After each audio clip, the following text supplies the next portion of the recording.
Hello there. I'm Dr. Mary Kay Keller, and I am the chair of the Applied Family Science Master's Graduate Program here at Wilmington University. This was a brand new program when I came on in 2016, so I'm very excited because I got to develop some of the courses myself, such as the research class, the human sexuality class, the parenting class, the practicums, and I'm sure I'm forgetting one, but I can't remember which one it was. But we hired other people to develop some of the other courses who had an expertise in those areas. And our students are just loving our courses and really enjoying the fact that they're virtual and online. We were also approved. At the time, we were the only online program approved by NCFR. Gave their stamp of approval to us and reviewed us in-depthly beforehand. And so I think you're going to be very excited with what we're doing here. And I really enjoy talking about the program. So I'm going to share my screen and kind of walk you through our website, because I think that does a really good job of giving me cues of what to talk about. So the Master of Science in Applied Family Science. As you can see, here's our main landing page. And then we also keep certificates over on the site, related degrees and certificates that students can also take if they'd like to. While MS in clinical mental health in counseling isn't something we're directly affiliated with. Sometimes they don't have any choices over what they put up here. But the MS in human services, if people are planning on working like with state and government and local entities, that's a great program as well. But you can get a certificate in that and have your main program be the Applied Family Science program. There's a graduate certificate in case management for human services, nonprofit management, graduate certificate in organizations, and graduate certificate in trauma and resilience, which is one of our newest certificates and is very applicable to many of the lives of the people that we will be working with as certified family life educators. So let's look at job statistics. They look at different types of like substance abuse and behavioral disorder counselors. Now, that doesn't necessarily apply. It doesn't mean that you can necessarily become a counselor. It depends on your state statutes. We are global and we are accessible global. We've had someone as far as Zimbabwe in Africa who applied for our program. And the great thing about an online program is they don't need a visa in order to come here. They can apply. They just have to do the same thing that we would do, which is look at their transcripts from the college that they graduated and determine if they're applicable here at Wilmington University. So let me go up here and hit the curriculum, because I'm sure that's what you want to know the most about. So the curriculum portion of the Applied Family Science program. First, here is a description of the program's purpose. The master's degree is designed for those wanting to gain a greater understanding of children, youth, and families to provide family-centered and strength-based education and intervention services. You can find all this by going to wilmu.edu and then looking up behavioral science, applied family science program, and then clicking on the links that you can see here on your screen for overview, job stats, curriculum, and admission. When we first started, we didn't have that many students, but we're really growing. And here are the competencies. We have the competencies listed here, all of the courses combined meet. So you can take a look individually at, say, for instance, 6610. All of these are not levels of intensity. They're simply subject matter. So for instance, 6690, which is family life education, is not the hardest course in here. Actually, the research to practice is probably the most challenging, because we need our students to understand that everything needs to be based on the science, on the family science. So let's go in, for instance, to 6610 when that pops up. There is a description here of 6610 human development across the lifespan. 6610 and 6620 are our two main courses that students are required. They're prerequisites in order to take the rest of the program. And as you can see, it makes sense because human development across the lifespan goes from birth to death. And then research in practice teaches students how to apply the research, what research is, what quality research is, and how to apply it in family science. Then you go into subject-specific courses like family dynamics, families of crisis, family resource management, sexuality education, parent education, legal, ethical, and policy issues in family science, family life education, practicum 1 and practicum 2. I especially love the sexuality education course, probably because I designed it and implemented it. And in that course, and specifically, students not only learn how to teach a class on sexuality education, they also learn how to develop courses for children 6 through 12 and children and teenagers. And so we have 2 books in there that are explicitly designed to explain sexuality and educate children of that age range, what's developmentally appropriate. Students really love this course. They really enjoy both learning how to teach a class, as well as being able to develop courses for parents and children on specific age groups.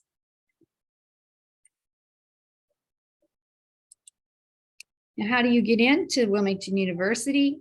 There's a graduate application form here. It does require an initial writing sample. We don't do that to keep anyone out, but we do determine that most people have different levels of writing skills. And so if we see a student that's applied that may need benefit from our Student Resource Center, then we refer them over there to learn how to get feedback on their submission and what they can do to increase their writing skills. So there are a lot of wraparound services, as I call them. That's what we used to call them when I was out working on social services. There's a lot of support for students when they come into the master's or graduate program. Submit your statement of goals, meet with an admissions specialist, and then register for your courses. And like I said, 6610 and 6620 are the main 2 critical courses to set students up for success. So what happens is they can't take 6630 through 6690 until they've completed those 2 courses. Then at those times, those are currently being taught in alternate blocks. So for instance, 6610 and 6620 are taught in 7-week blocks, both 7-week blocks. There are 2 blocks sessions, 7 weeks apiece in 1 semester. 6630 and 40 are then taught in block 1, 6650 and 60 are then taught in block 2, 6670 and 80 are taught in block 1, and 90 is in block 2. Along with most students going to their practicum, they do need 6 credits if they want financial aid in order to be able to continue in order to get their financial aid. So what a lot of students will do is they'll save the last 2 courses, 6680 and 6690, and take one of those courses with practicum 1 and take the other course with practicum 2, which is totally acceptable. We have a practicum coordinator who does a great job of helping people find practicum placements in their area. So like, for instance, if you live in Indiana, we've had enough experience now that we know how to find placements or assist students that have already found their own placement. For instance, one of the areas that you can research to find a placement is that every state in the United States has what's called a 211 hotline. And that hotline collects information on all the social service agencies and all the agencies that interact with families and children in their state. So that's an option for a student who finds that they're having a hard time finding a placement. In addition to this, I'm going to go over here. So for instance, library guides, when I put that up, let's see which course pops up first. Okay, this is actually the library guide for we have individual library guides for every single course. So I'm going to go back and put in 6610 and pull that up. Each one I developed myself as I went through the program. As we grew, I found more and more things that we needed to have. So for instance, first thing you have to start here. It tells you about the program, gives you an overview, gives you proposals, guidelines, and then my favorite tab, of course, is always finding articles. Students sometimes struggle to know how to find their articles. I've done a short clip video telling students how to find their family science journal articles. One of the first things I suggest to students is there are 3 free apps that they should download immediately. One is called RefWorks. RefWorks will literally allow you to build folders within it so that as you progress through the program, you can pull up articles. Say you're in 6610, you can pull those articles up. You can create a little folder that says 6610. You can upload all of those articles that you're using to write your work and to respond to the assignments. And in RefWorks in that folder, then you can create another folder for 6620 up through 90, and even with your practicum. One of the reasons this is a great idea is because you can cite the same articles more than once in different classes. And also what it has is this cute little thing at the very end, which I just dearly love because a lot of students struggle with APA writing style. It allows you to pick which articles you put in a particular paper, and it creates an instant reference list, which you can copy and paste into your paper, and it's flawless. The other one is Grammarly. Please don't bother getting the professional one. I did it for a year and realized there was nothing really different about the upgraded Grammarly. You can use the free version of Grammarly, and it will upload into your writing area, and then it catches any mistakes that you might not have seen. You know, I've seen research articles out there by Ph.D. people that sometimes, even though it goes through a massive review process, still a misspelled word or maybe an extra space gets through. Grammarly's great at being able to pull those up. The third one is Google Scholar, and this is the gem of all gems. And the reason Google Scholar is such a great place to go, here, let me pull that up and just give you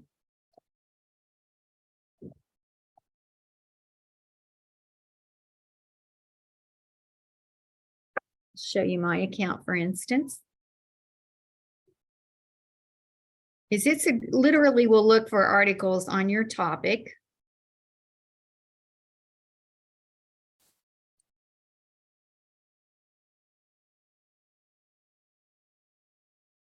Yeah, I'm going to go to my, first of all, it's free.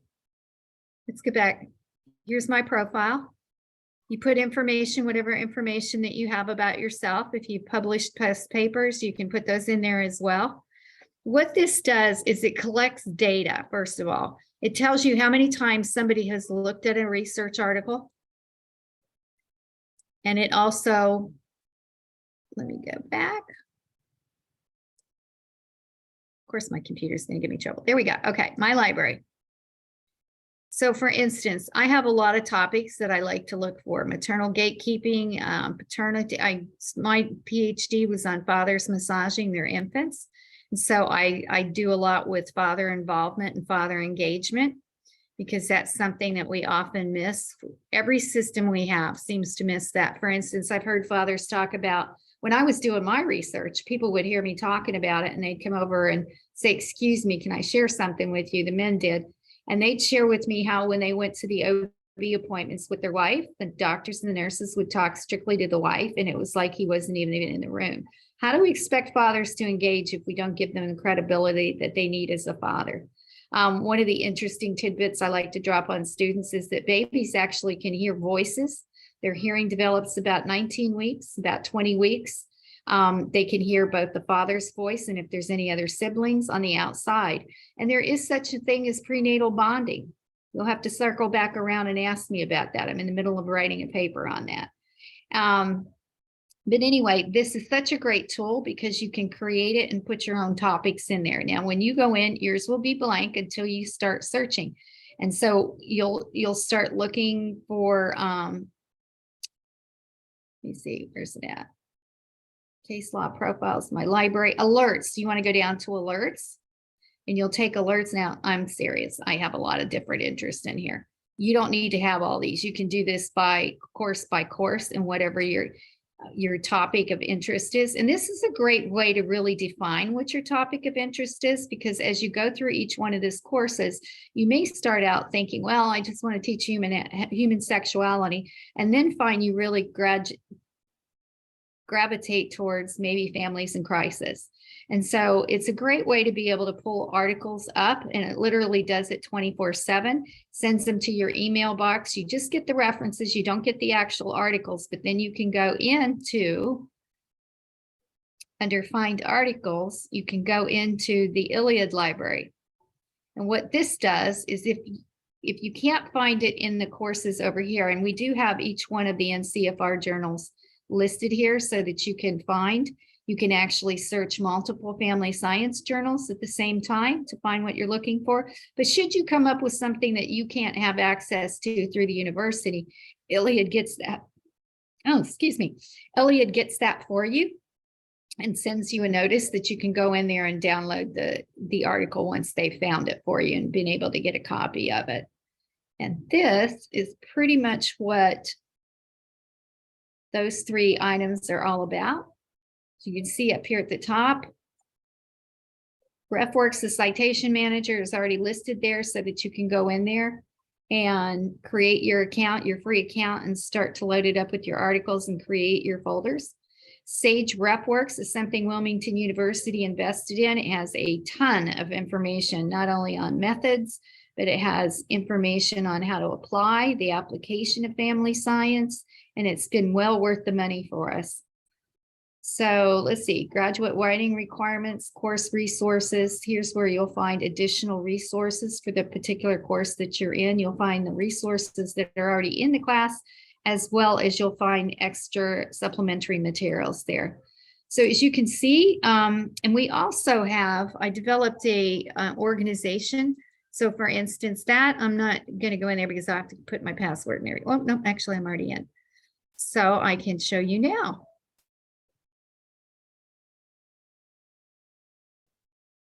We use Canvas, which I really love. We used to use, I can't even remember now what the name of the old program was. But here's our Applied Family Science Master Program Organization for AFM students. That's Applied Family. That's an acronym that they gave to us because AFS was already taken. But we are the Applied Family Science Program. There are, let's see, let's look at what would be the best way to show this.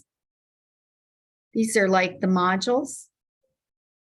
I put out weekly, I put out announcements, anything related to family science. If there's a free webinar, if there's anything that students can access that I think will help and support their work, we put those in there under announcements. I also meet with students twice a month, the first Monday of each month at 9 o'clock in the morning. And then I meet with them again the third Wednesday in case they have any questions about the program. It's more like a meet and greet.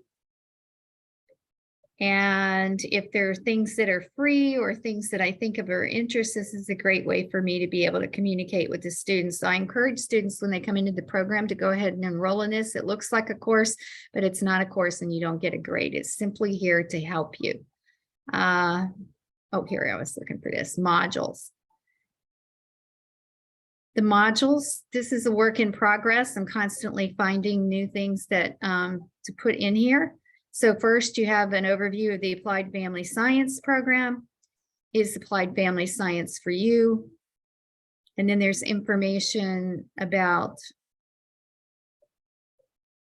free required accounts for AFM students. Again, those are the 3 accounts I just talked about. We talk about plagiarism and how it gets stressed in a graduate program. A lot of times students may accidentally plagiarize and don't realize it. Depends on how they were trained in their undergraduate program.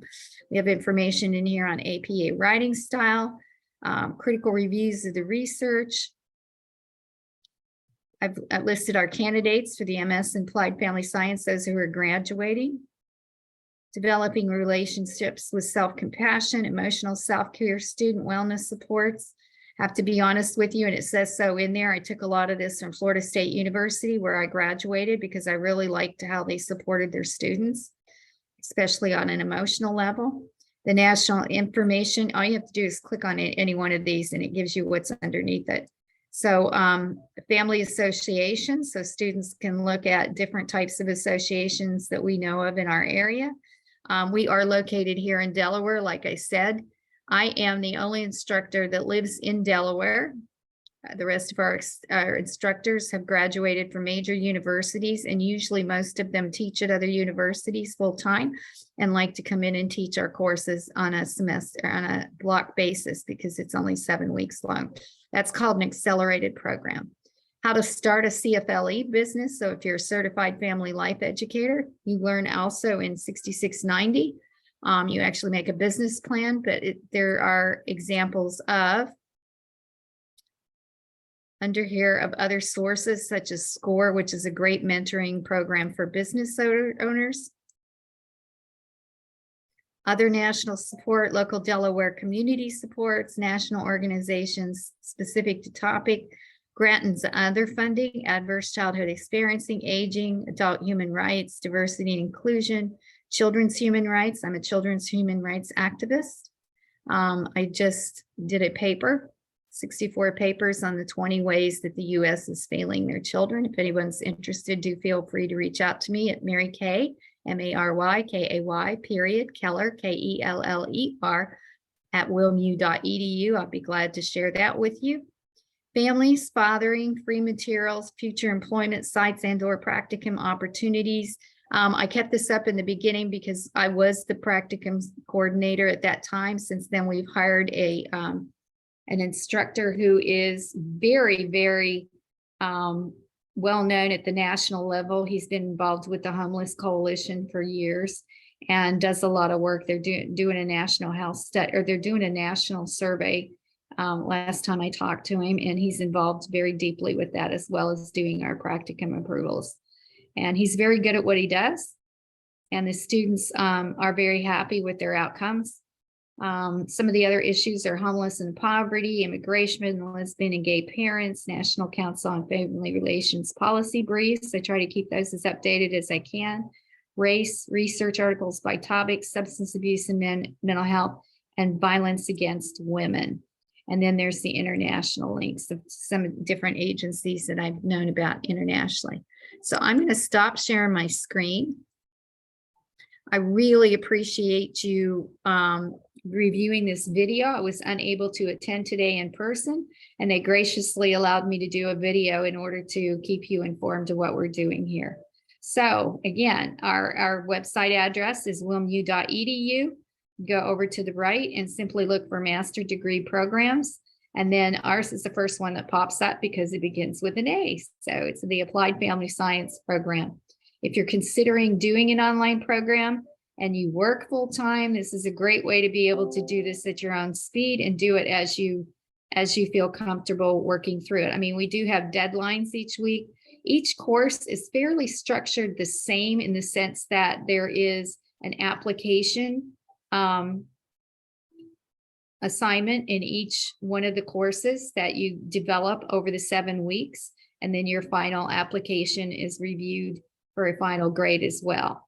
And so you build those, you get those points for doing each week what part you're supposed to do. We like to build it up. Scaffolding is what it's called. It's a learning style. And then each student also has a responsibility to go in and post their initial discussion board post and then respond to 3 other students.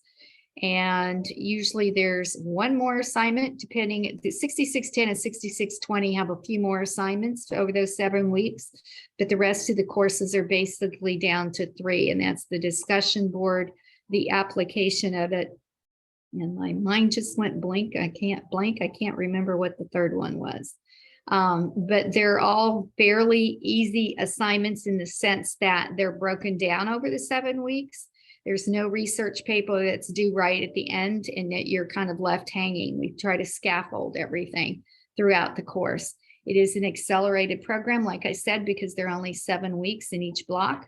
However, there's a reading week in between. What that means is you get a week off in between, and then you can sign, if you signed up for a second block 2 course, then you'll begin your block 2 course. So it is possible. I've had one student who was able to complete the entire program within 18 months. The reason that it took 18 months is because we do have Practicum 1 and Practicum 2, which are not block courses, they are full semester courses. And so during that time period, they can take 2 classes at a time. Some students who aren't maybe using financial aid take more than that, or are using financial aid. I can't remember off the top of my head how many courses you can actually take with financial aid. Most of our students who get financial aid take about 1 course each block. Some may take 2 each block, just depending on which courses that they're still interested. Sometimes they're interested and they like to jump through the different subject matters and leave the one that they're less interested in until last. I don't suggest to that, because if you're not interested in it, it's harder to get motivated, and you really don't want to be doing that at the same time as your practicum. So I've just shared with you my experience of being with the program since 2016, and I really hope to hear from students that would like to have a virtual accelerated program. And we also support you in getting your CFLE because we are approved by NCFR. What happens with your CFLE is that you apply directly to the NCFR program. But because you have gone through an approved program, you do not have to take the 3-hour-long test. Unfortunately, my program at Florida State wasn't approved, so I had to take the 3-hour-long test. It's not that it's so difficult, it's that it's so long. It's hard to pull from every single course that you took, especially if you took it like I did, because I was a reentry student working full-time for the state. So I took courses slowly, and it took me a lot longer to get my doctorate than it would have most students who are going full-time. Let's see what else with that. Okay, and then at that point, because you've been able to skip the exam, all you need to do is put a portfolio in showing what your work history has. NCFR accepts your work history. You don't need to wait until you've got 5 years of work history. What you do is you fill out this form, you indicate where you've met the criteria in that and what agency you did and what you did there. And then they'll give you what's called a provisional CFLE as you build your portfolio over the next 5 years. So you can come in with very little experience and still apply for your CFLE once you've graduated. There's also an honors program through NCFR that in that org site that I showed you earlier, I put out reminders to students who might qualify for honors in NCFR, and they're able to go in there and send information into NCFR, and then NCFR reaches out to me as the chair of the program. I check the transcripts, I approve it, and it gets sent back into them, and you can graduate with honors. Well, I think I've covered everything. I know I kind of went a little bit fast. I did that kind of on purpose because usually that keeps people's attention a little more engaged than if you move too slowly and talk too slowly. So anyway, I hope that you all are enjoying this event today and finding out about all the different programs that are offered on Applied Family Science. Thank you so much.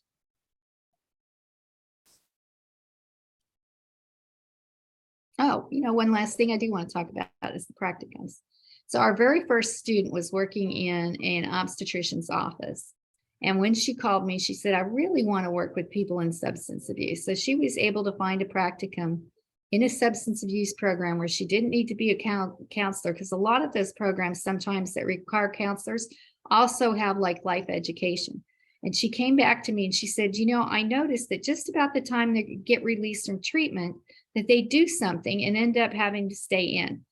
And I shared with her that having worked at the Department of Children and Families in Florida in the Substance Abuse Administration Office, that's very common across the board with most social programs that we might have for people in recovery and or child abuse programs. Because what happens is they get healthier. They learn new skills, but they've never really applied those skills, because when you're dealing with an addiction, those aren't healthy skills.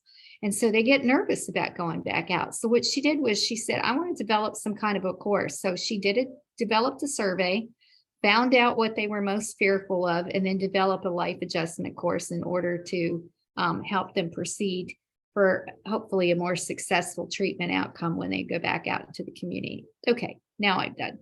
Thank you so much for staying with me and listening to everything, and you have a wonderful time.